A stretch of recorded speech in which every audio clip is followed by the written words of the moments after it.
ধরেন আপনার এলাকায় এই মুহূর্তে আপনার পাশ দিয়ে বয়ে চলা নদীতে একটা লাশ ভেসে উঠলো, তখন আপনি তৎক্ষণাৎ পুলিশকে খবর দিলেন যে এই লাশটাকে উদ্ধার করার জন্য, যে এই লাশটা এসে উদ্ধার করে পোস্টমর্টেম করে যে আইনগত প্রক্রিয়া আছে সেগুলো মেনটেন করার জন্য পুলিশ আসলেন।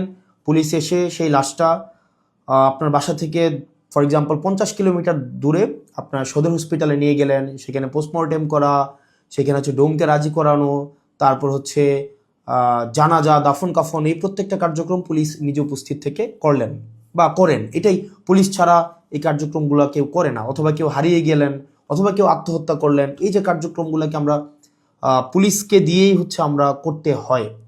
এখন কয়েকটা প্রশ্ন এখানে। আপনার বাসা থেকে বা নদীর পাড় থেকে লাশটা জেলা সদরে নিয়ে যাওয়ার জন্য যে খরচটা হয়েছে, অ্যাম্বুলেন্স ম্যানেজ করা, ডোম ম্যানেজ করা, হসপিটালের যে খরচ, এই খরচটা আসলে কে দেয়? এই খরচটা দেয় হচ্ছে সেখানে নিয়োজিত যিনি দায়িত্বপ্রাপ্ত এসআই, কনস্টেবল বা যিনি যান, পুলিশের যে সদস্য যান, তাকেই কিন্তু এই খরচটা বহন করতে হয়। যেই 10-15 হাজার টাকা খরচ হয়, তাকে এই খরচটা বহন করতে হয়। যদিও সরকারি নিয়ম আছে যে এই খরচটা ফেরত দেওয়া হয়, কিন্তু যেই টাকা খরচ হয় আর যেই টাকা ফেরত দেওয়া হয়, ফর এক্সাম্পল 10,000 টাকা যদি খরচ হয়, সেখানে ফেরত দেওয়া হয় 500, 1,000, 2,000 টাকা। তো সেটা দেখা যায় খরচ হওয়ার তুলনায় প্রাপ্তির যেই ব্যবধান, সেটা দৃশ্যমান অনেক বেশি ব্যবধান। তো এই পুরো খরচটা কিন্তু পুলিশকেই বহন করতে হয়।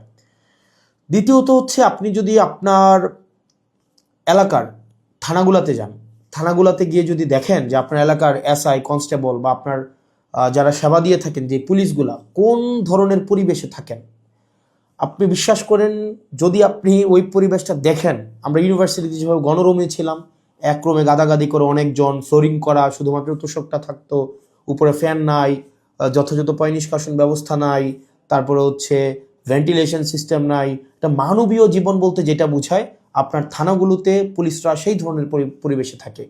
এখন একটা পুলিশ আপনার ডিউটি করে এসে রাতে যদি এই ধরনের একটা পরিবেশে ঘুমায়, আমরা কি তার কাছ থেকে প্রত্যাশিত সেবা আমরা কিভাবে এক্সপেক্ট করব? মানে এটা এটা একটা মানবীয় জীবন থানাগুলাতে আসলে পুলিশের জন্য ব্যবস্থা করা হয়েছে।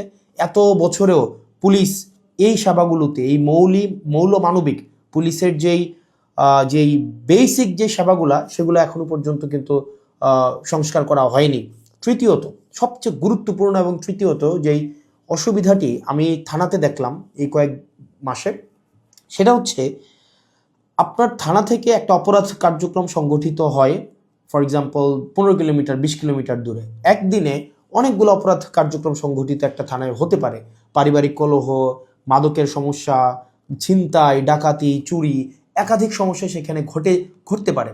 এখন প্রশ্ন হচ্ছে, একটা থানায় যদি আমার 16-17টা ইউনিয়ন, 20টা ইউনিয়ন, কোনো জায়গায় তারও বেশি ইউনিয়ন, প্রত্যেকটা জায়গায় যদি কোনো ধরনের অপরাধ কার্যক্রম সংঘটিত হয়, ধরি 10টা জায়গায় সংঘটিত হইলো বা 5টা জায়গায় সংঘটিত হইলো, আমার এই 5টা জায়গায় কিন্তু তাৎক্ষণিক রেসপন্স করতে হয়।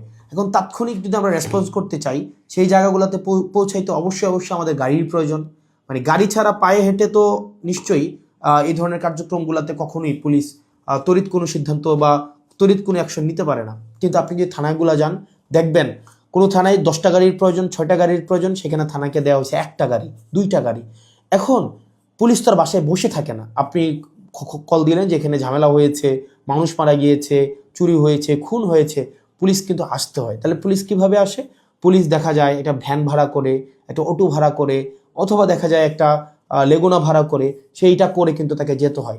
ওই যে ভাড়ার টাকাটা, এই ভাড়ার টাকাটাও কিন্তু পুলিশের পকেট থেকে দিতে হয়। দ্বিতীয়ত, এই যে ভাড়া করে যাওয়া আসা, তার যে এই সময় নষ্ট হয়, সেক্ষেত্রে দেখা যায় যারা অপরাধ সংঘটিত করে তারা কিন্তু ইতিমধ্যেই সে জায়গা থেকে চলে যায় এবং আমরা সেবা বঞ্চিত হই। সেজন্য আপনি যদি পুলিশকে যুগোপযোগী করতে চান, পুলিশকে যদি আপনি হচ্ছে তার সেবা তাৎক্ষণিক জনগণের কাছে পৌঁছাইতে চান, অবশ্যই তার ট্রান্সপোর্টেশন ব্যবস্থাটা অবশ্যই যথাযথভাবে করতে হবে। আপনি পুলিশকে ট্রান্সপোর্টেশনের গাড়ি দিবেন না। গাড়ি বলতে এখানে একটা পুলিশকে একটা গাড়ি, এটা বোঝানো হয় নাই। একটা কাভার্ড ভ্যান দেন, 10টা পুলিশ একসাথে মুভ করতে পারে। তারপর হচ্ছে একটা থানায় যদি আপনি 5টা 6টা গাড়ি দেন, তাহলে সেক্ষেত্রে কিন্তু ওই এলাকার অপরাধ কার্যক্রম অবশ্যই দৃশ্যমান কমে আসবে। কারণ পুলিশ ইমিডিয়েট রেসপন্স করতে পারবে। কারণ পুলিশ যদি ইমিডিয়েট রেসপন্স করতে না পারে, অপরাধ সংঘটিত হয়ে যাওয়ার পরে যদি রেসপন্স করতে হয় সেক্ষেত্রে দেখা যায় দিন শেষে অপরাধী কিন্তু পালিয়ে যায়। সেজন্য পুলিশের দক্ষতা, পুলিশের সেবা যদি আপনি জনগণের দ্বারগোড়া পৌঁছাতে চান, অবশ্যই আপনার ট্রান্সপোর্টেশনের ব্যবস্থা উন্নতি করতে হবে।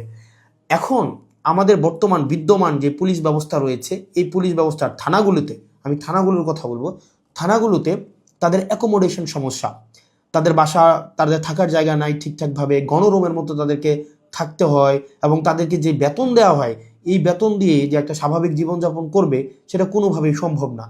দ্বিতীয়ত হচ্ছে আপনি তাকে ট্রান্সপোর্টেশনের ব্যবস্থা করছেন না যথাযথভাবে, আপনি তাকে দেখা যাচ্ছে যে আপনি তাকে ঢাল তরোয়ার ছাড়া, ট্রান্সপোর্টেশন ছাড়া আপনি অপরাধী ধরতে পাঠাচ্ছেন, টহল দিতে পাঠাচ্ছেন। সেক্ষেত্রে কিন্তু তাকে ট্রান্সপোর্টেশন ম্যানেজ করা এবং সেখানে যে ভাড়া মেটানো সেটাও কিন্তু তার পকেট থেকেই করতে হয়। সরকার যে অ্যালটমেন্টটা দেয়, সরকার যে বরাদ্দ দেয় সেটা খুবই খুবই প্রয়োজনের তুলনায় অপ্রতুল। তৃতীয়ত আপনি পুলিশে একটা আমি অনেকগুলো অফিসারের সাথে কথা বলেছি, রিটায়ার্ড অফিসার, চাকরিরত অফিসার, তাদের সাথে কথা বলেছি। পুলিশে ম্যানেজ করে নেওয়া একটা কালচার আছে, ম্যানেজ করে নেওয়া একটা কালচার। ফর এক্সাম্পল, আপনি কনস্টেবলকে পাঠাইলেন কোনো একটা জায়গায় আসামি ধরার জন্য, সেখানে 5,000 টাকা খরচ হবে যে আসামিটা ধরতে, ট্রান্সপোর্টেশন কস্ট বা তদন্ত এই জায়গাগুলোতে। তখন কনস্টেবল তার ঊর্ধ্বতন কর্মকর্তাকে উনি বললেন যে স্যার টাকা কোথায় পাবো? তখন বলে ম্যানেজ করে নাও। এখন ম্যানেজ করে নেওয়া অর্থ সেটা নিশ্চয়ই আমরা বুঝেছি, ম্যানেজ করে নেওয়া বলতে কি বোঝাচ্ছে। এবং আরও শঙ্কার বিষয় সেটা পুলিশের অনেক বড় বড় প্রোগ্রাম হয়। এই প্রোগ্রামে অনেক ক্ষেত্রে, সব ক্ষেত্রে না, কিছু কিছু প্রোগ্রাম আগে হতো, এখন বর্তমানে আছে কিনা এটা আপনারা জানাবেন। আগে এরকম নাকি হতো, পুলিশের অনেকেই জানিয়েছেন এরকম নাকি হতো, একটা বড় প্রোগ্রাম হবে, এই প্রোগ্রামে দেখা যায় ঊর্ধ্বতন কর্মকর্তারা অধীনস্থ কর্মকর্তাদের ভাগ করে দিত যে খাবারের দায়িত্বটা তোমার, ডেকোরেশনের দায়িত্বটা তোমার, লাইটিংয়ের দায়িত্বটা তোমার।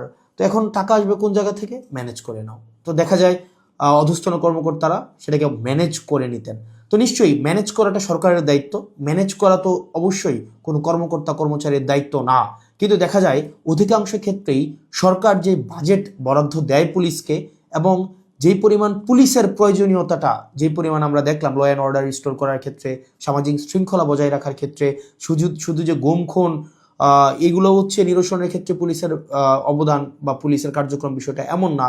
স্বাভাবিক শান্তি শৃঙ্খলা, নিরাপত্তা, জীবনমালের নিরাপত্তা নিশ্চিত করার ক্ষেত্রে কিন্তু পুলিশের স্বাভাবিক অনেক ধরনের কার্যক্রম হয়। আপনার পরীক্ষা ডিউটি থেকে শুরু করে অনেক ধরনের কার্যক্রম হয়, এবং পুলিশেরকে আরও বিভিন্ন কাজে ব্যবহার করা হয়। যেমন এটা খুবই খুবই, আমি পার্সোনালি এই জিনিসটাকে আমি সবার সামনেই বলছি, এই জিনিসটাকে আমি পার্সোনালি এই জিনিসটাকে কখনোই ওয়েলকাম করব না। অপ্রয়োজনীয় প্রোটোকল দেওয়া, যে যদি এলাকায় এমপি যায় পুলিশকে দেখা যায় প্রোটোকল দিতে, অপ্রয়োজনীয়। দেখা যায় ওসিকে আমরা অতীতও দেখেছি, ওসি সবসময় আপনার এমপির সাথে সাথে থাকতে হয়, থাকেই থানায় একটা গাড়ি।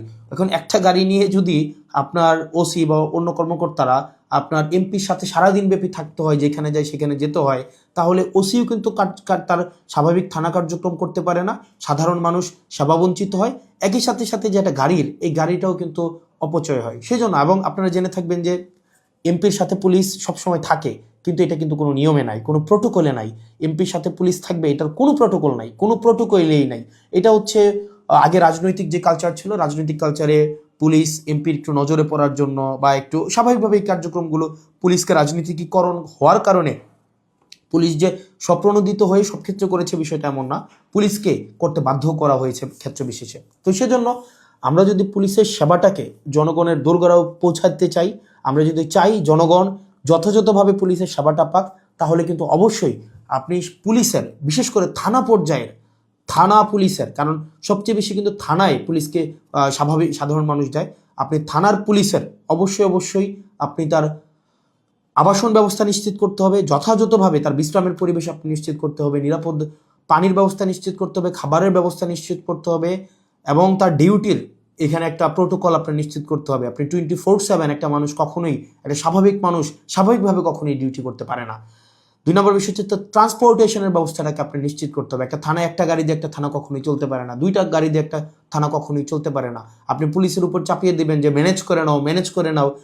পুলিশ যখন ম্যানেজ করতে যাবে তখনই কিন্তু জনগণ পুলিশের একটা সাংঘর্ষিক অবস্থা তৈরি হয়, তখনই উৎকোচ গ্রহণের এক ধরনের বৈধতা মানসিকভাবে উৎপাদিত হয়। সেজন্য আমরা পুলিশকে এই ম্যানেজ করে নেওয়ার প্রবণতায় না ঠেলে দিয়ে সরকারের কাছে এই বিষয়গুলো নিয়ে আমাদের আহ্বান থাকবে বাজেট বৃদ্ধি করা, এবং সেগুলোর হচ্ছে আমাদের যেই টেকনিক্যাল জায়গায় আমাদের রিসোর্স সেখানে হচ্ছে আমাদের ইনস্টল করতে হবে। তৃতীয়ত তার মানে অ্যাকোমোডেশন, তারপর হচ্ছে ট্রান্সপোর্টেশন, আর হচ্ছে 3 নাম্বার যেটা হচ্ছে অযাচিত যেই রাজনীতিকীকরণের যে বিষয়টি রয়েছে সেটি থেকেও পুলিশকে আমাদের মুক্তি দিতে হবে। সাধারণ জনগণ এবং পুলিশের মাঝখানে কোনো মধ্যস্বত্বভোগী থাকা কখনোই উচিত না।